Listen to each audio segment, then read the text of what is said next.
The Nissan Micra, a car I thought was my dream car for most of my life, even though it's not anything special, all of a sudden isn't my dream car anymore. Yeah, sure, for a 90s city hatchback, there are good cars. And honestly, all Micras I had were quite reliable. Well, almost all of them were.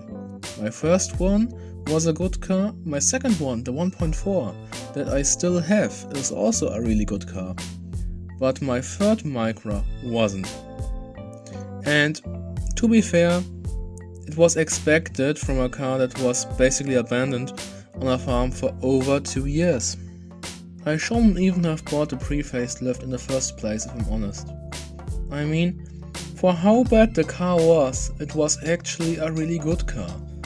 Yes, it died from time to time for no apparent reason, but the last oil change was made in the year 2000. That's 5 years before I was even born.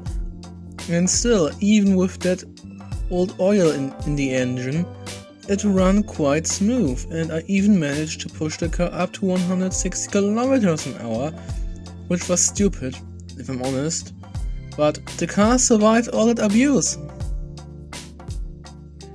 So now you're probably asking yourself, Epoch, if that pre-facelift Micra was such a good car, even though it wasn't in the best condition, why do you lost interest in them?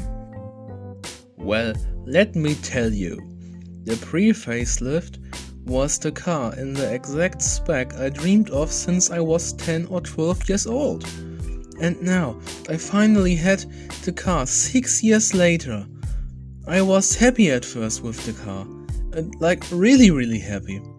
But then the happiness didn't last long. Not only because the car was run down, but because it wasn't what I hoped it would be like. I had 2 Micras before the pre-facelift, and already my facelift Micra was a lot different from the second facelift one I had. So I thought to myself, yeah, the pre-facelift probably will be like my first Micra. And no, it wasn't. My first facelift was much more like you think a 90s car would be like.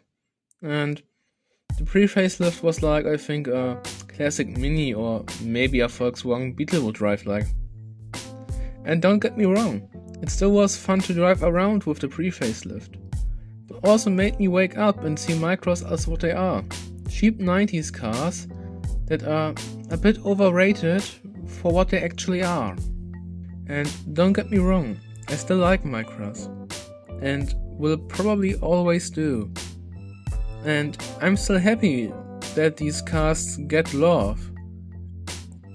It's just that they aren't the only car that I want to own anymore. And also not the car that I think is perfect in every possible way. I started to develop actual interest in getting a cool car.